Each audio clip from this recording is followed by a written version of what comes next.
क्रांतिदर्शी युग ऋषि वेद मूर्ति तपोनिष्ठ पंडित श्री राम शर्माचार्य एवं परम वंदनीय माता भगवती देवी शर्मा द्वारा भाष्यकृत 108 प्रमुख उपनिषदों के अंतर्गत छांदोग्योपनिषद प्रथम अध्याय के द्वादश और त्रयोदश खंड का आज हम सभी स्वाध्याय करेंगे।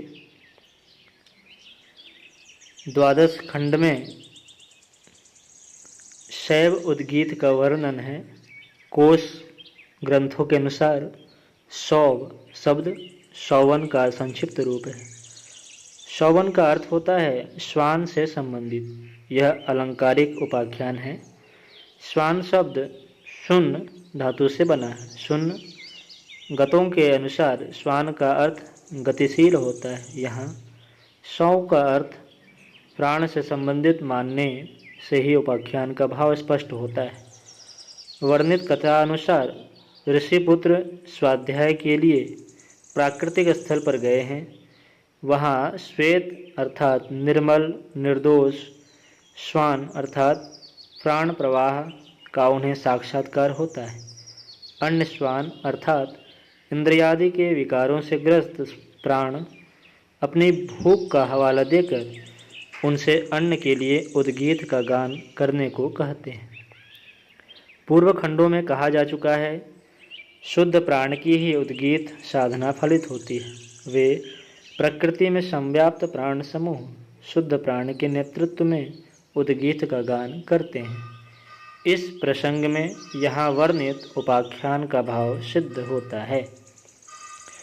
द्वादश खंड के प्रथम मंत्र में उपनिषद के ऋषि लिखते हैं, अब शौव अर्थात प्राणों से संबंधित उद्गीत का वर्णन करते हैं। बक दालभ्य अथवा ग्लाव मैत्रेय स्वाध्याय के लिए जलाशय के समीप गए। दूसरे मंत्र में उपनिषद के ऋषि लिखते हैं, उनके समीप श्वेत अर्थात निर्मल निर्विकार श्वान अर्थात प्राण की इकाई का प्राकट्य हुआ। उनके पास कुछ अन्य श्वान अर्थात विकारग्रस्त प्राण समूह आकर कहने लगे, आप हमारे निमित्त अन्न प्राप्ति के लिए उद्गीत का गान करें, हम सब भूखे हैं। तीसरे मंत्र में उपनिषद के ऋषि लिखते हैं, उस श्वेत श्वान ने उन सबसे कहा, तुम कल प्रातःकाल मेरे पास आना। तब कौतूहल पूर्वक बक दालभ्य और ग्लाव मैत्रेय भी प्रातःकाल की प्रतीक्षा करते रहे। चौथे मंत्र में उपनिषद के ऋषि लिखते हैं, प्रातःकाल वे सब श्वान अर्थात प्राण मिलकर उसी प्रकार भ्रमण करने लगे जैसे बहिष्पौमान स्तोत्र से स्तुति करने वाले उद्गाता परस्पर मिलकर भ्रमण करते हैं। तदंतर वे वहां बैठकर हिंकार करने लगे। इस मंत्र की व्याख्या करते हुए युग ऋषि परम पूज्य गुरुदेव लिखते हैं, बहिष्पौमान स्तोत्र का गान प्रातः सवन में वेदिका से हटकर एक साथ गतिशील रहकर किया जाता है। उसका उद्देश्य श्रेष्ठ हव्यान्न की प्राप्ति होती है।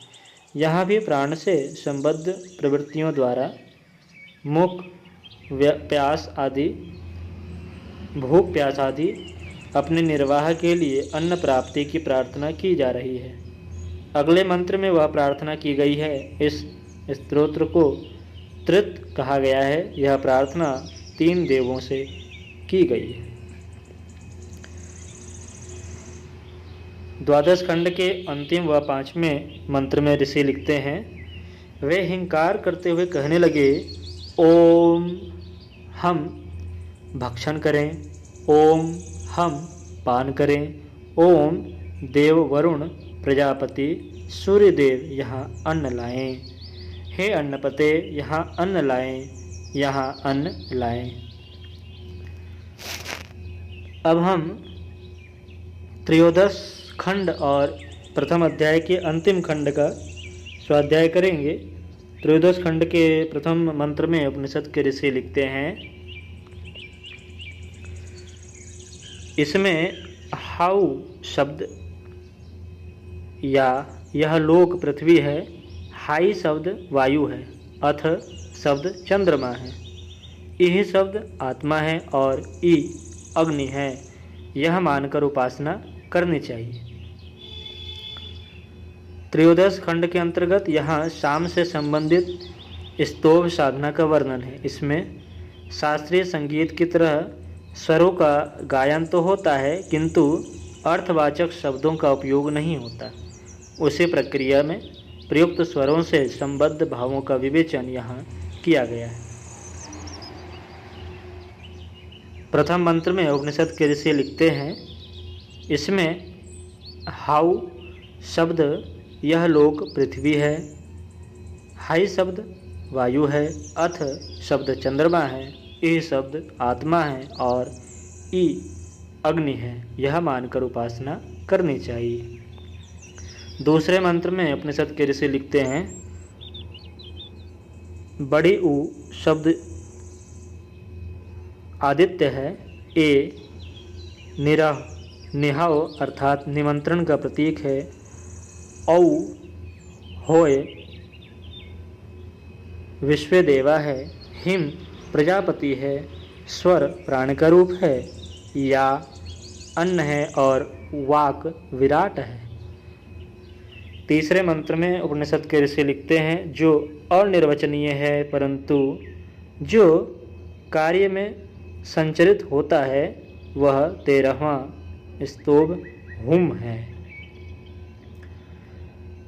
त्रयोदश खंड के अंतिम व चौथे मंत्र में उपनिषद के ऋषि लिखते हैं, जो इस प्रकार साम संबंधी स्तोभाक्षर संबंधिनी उपनिषद रहस्य का महत्व जानता है, उसके सम्मुख वाणी अपना रहस्य स्वयं ही उद्घाटित कर देती है। वह प्रचुर अन्न तथा प्रदीप्त पाचक अग्नि वाला होता है। अगले वीडियो में छांदोग्योपनिषद के दूसरे अध्याय का हम सभी स्वाध्याय करेंगे।